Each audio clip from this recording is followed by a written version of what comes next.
Following program is rated TVMA for mature audiences only. I tried to tell them not to curse, but it happens. I don't ever slow up, no I don't take shit. I got no love for the fakeness. If you wanna play tough and wanna hate this, I'll always show up. I don't ever slow up, no I don't take shit. I got no love for the fakeness. If you wanna play tough and wanna hate this, I'll always show up and make a statement. I don't ever slow up, no I don't take shit. I got no love for the fakeness. If you wanna play tough and wanna hate this, I'll always show up and make a statement. Everything I do so instinctive and so passionate. Every word I move so descriptive like an adjective. I got a vendetta against people who patented being negative when you should be getting after it.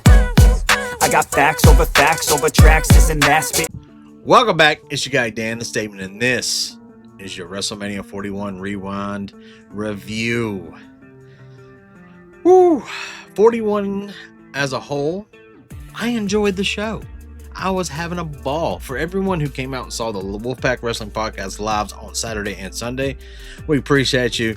It was a great time. If you want to go back and watch those live reactions and our genuine reactions, they are both on the statement page and on the Wolfpack Wrestling Podcast page on YouTube. Go check them out. Give us a like, a follow, a subscribe. Appreciate you. I see the hate online. With everything that happened at WrestleMania, and I gotta say is I enjoyed it. There were some shit matches, but there was some good stuff, some bad storylines, some good storylines. It is what it is. We're not going to have a perfect card. It's not feasible. But let's get to it. So the very first match one, Jey Uso. The man looked clean. He was dressed nice, had his grills in, he was hyped. He came down through the crowd, and I was like, wow, that's the longest way to go. He better not get blown up by the time he gets down there. He had a great entrance. Huge pop. Gunther's Gunther. And the match happened. What I would have liked to see more is more visceral, more aggression, more, you hurt my brother. I wanted to see him make Gunther pay. I want to see that right-hand man that, you don't fuck with my family, Jay, and beat the shit out of him. We didn't get that. We got what was needed to end this rivalry for a little bit. Jey Uso is your new World Heavyweight Champion. My boy Jay got his title. Congratulations, Jay. Would I have seen a better match from anyone else with Gunther? Maybe. But I enjoyed Jay. He's your new World Heavyweight Champion. I have no problem with this. A lot of people online say, oh, he doesn't deserve it. Whatever, dude. They can always fix that. Next, we got the World Tag Team titles. The New Day versus the War Raiders, the Viking Raiders, whatever.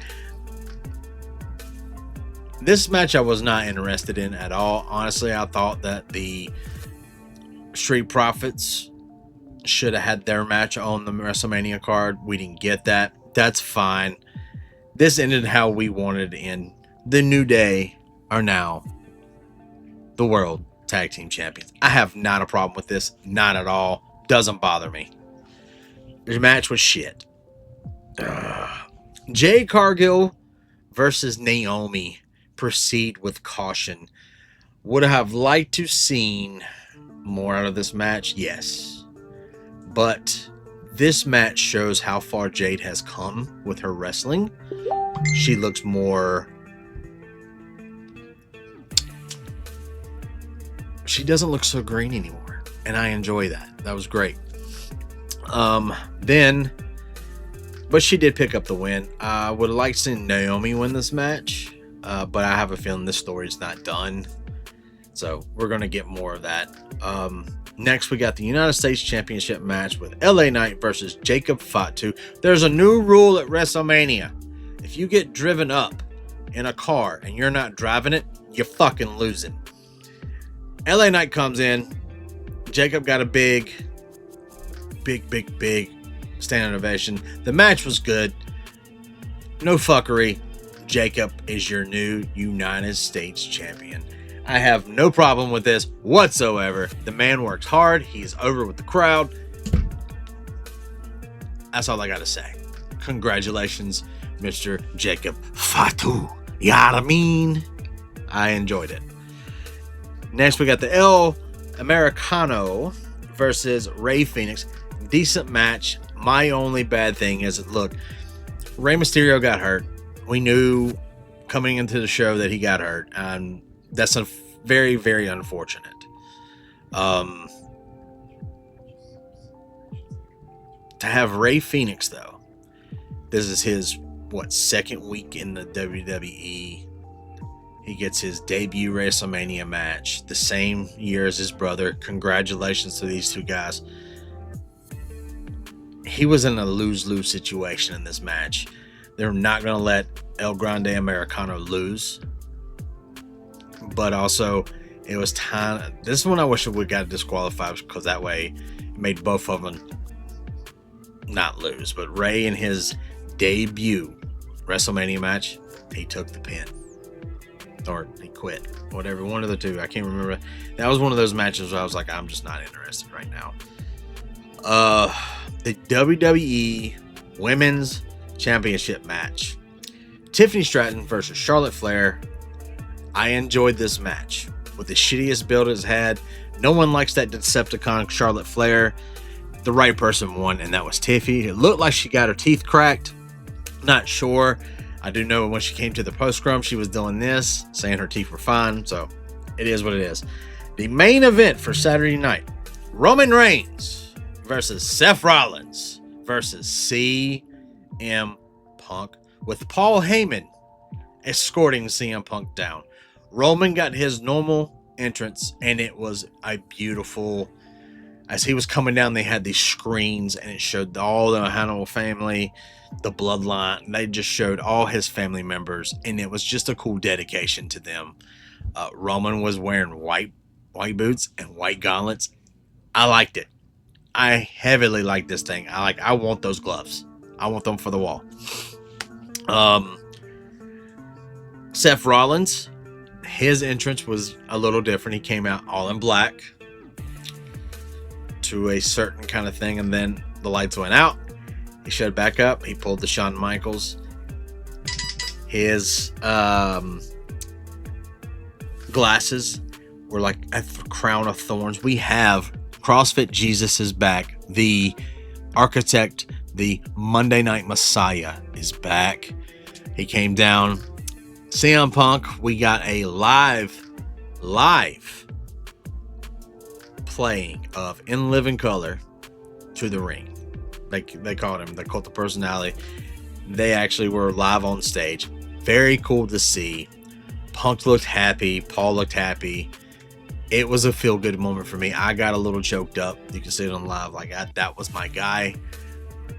Never got to see him WrestleMania main event, and this was the time I'm on the live, and I'm just sitting there my eyes started twitching, which usually that happens before I get emotional.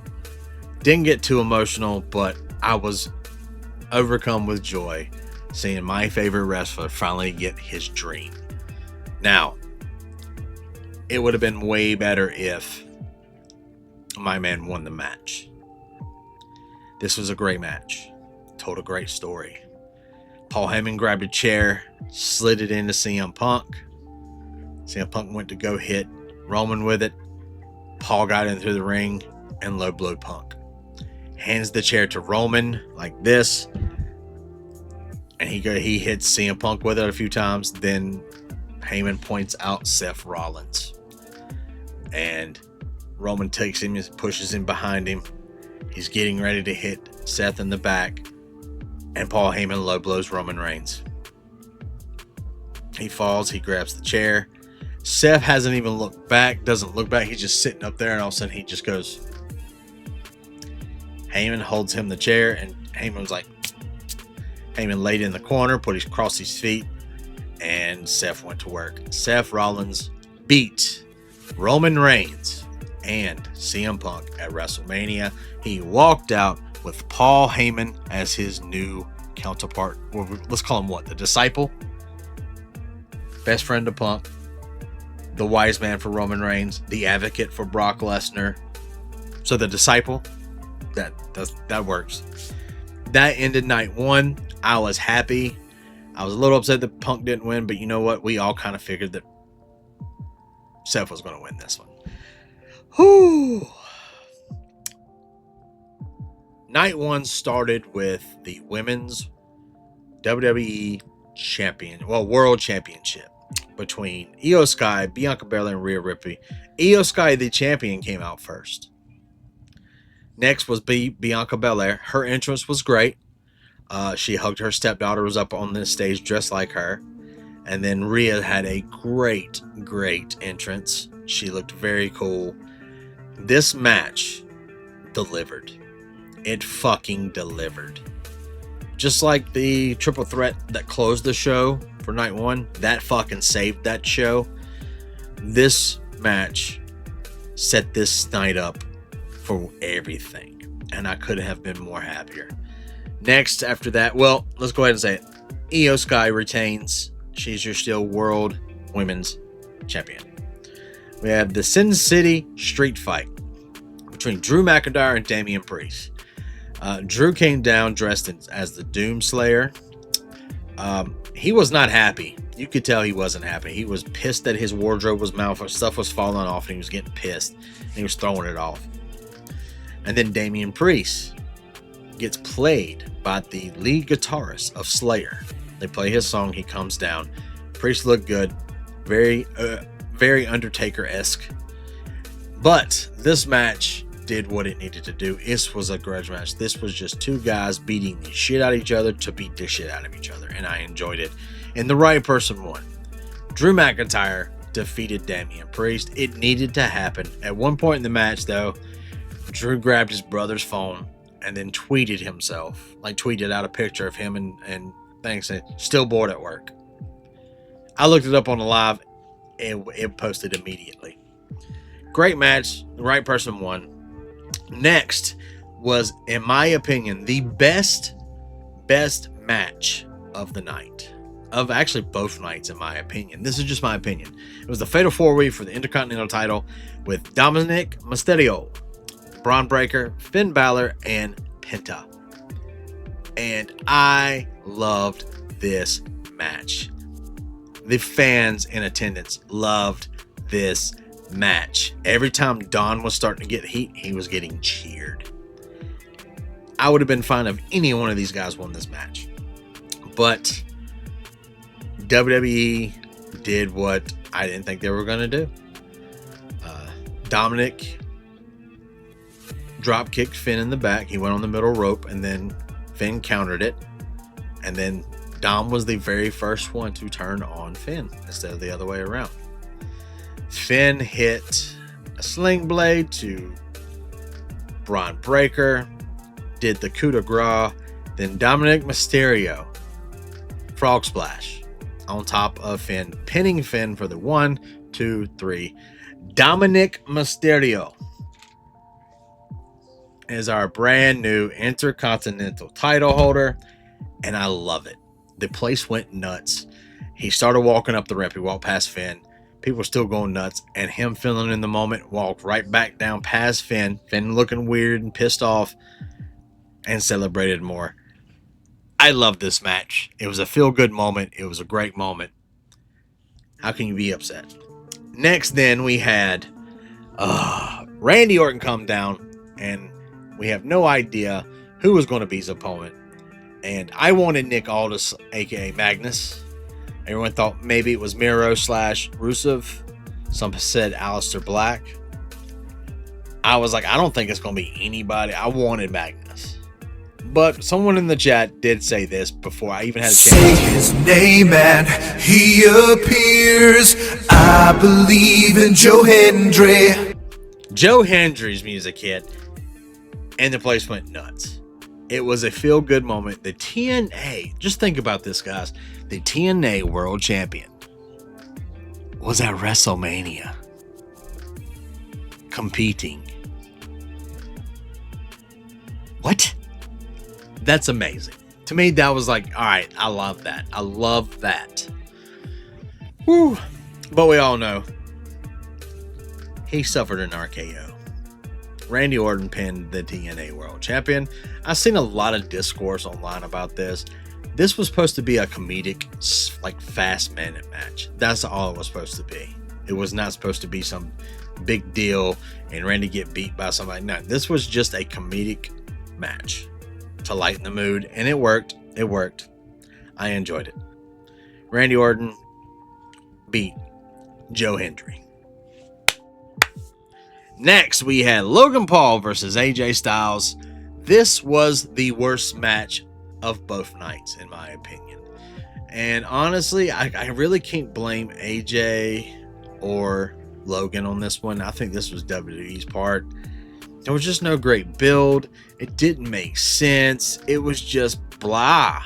Blah, blah, blah, blah, blah, blah, blah, blah, blah, blah. It just sucked. It was not one of my favorite things.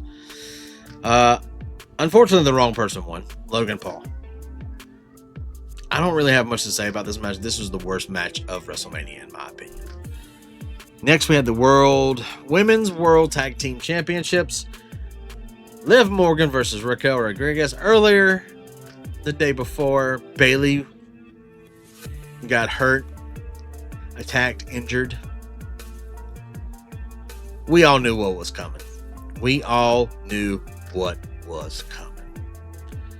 Liv and Big Bat came down, did their thing. Lyra come down by herself. And then it happened.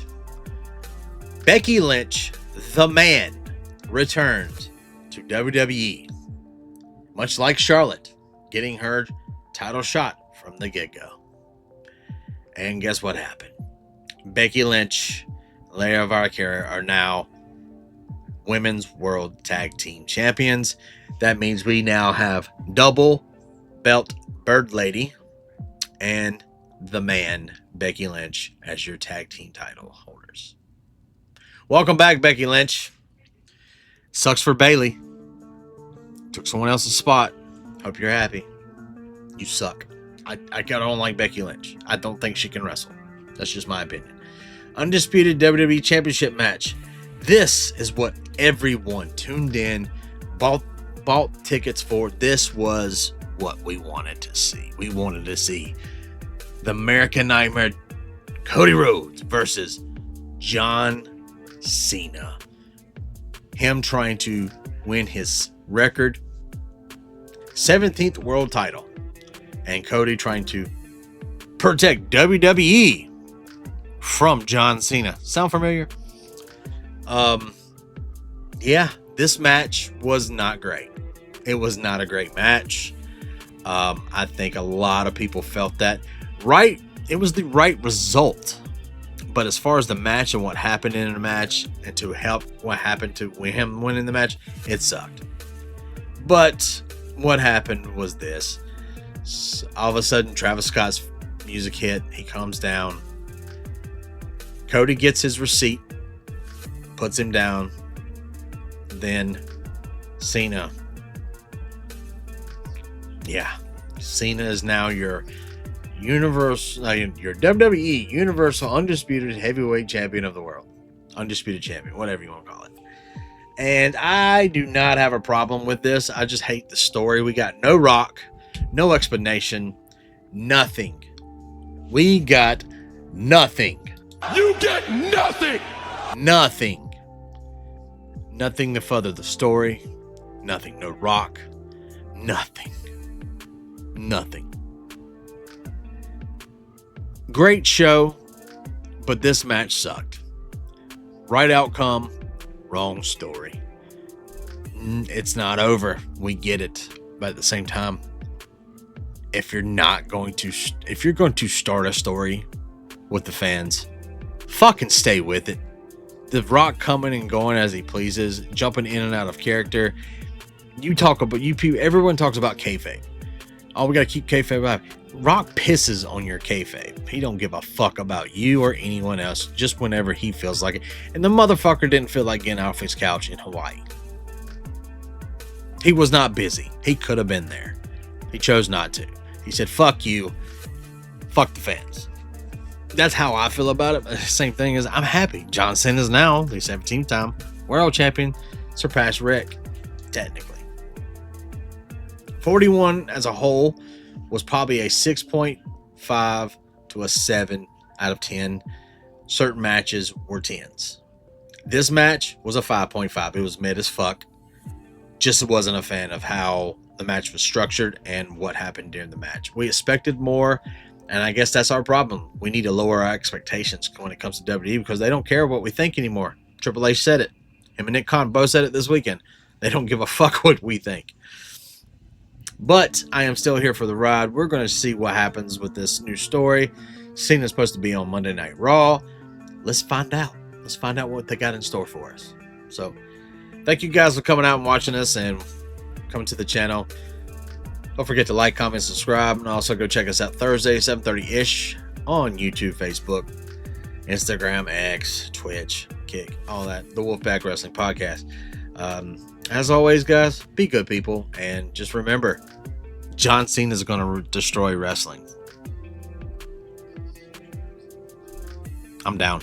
I can't contain it, I'm coming out with a statement. You really changed, man, all your music and arrangement. You don't know shit, shut your mouth, you can save it. I'm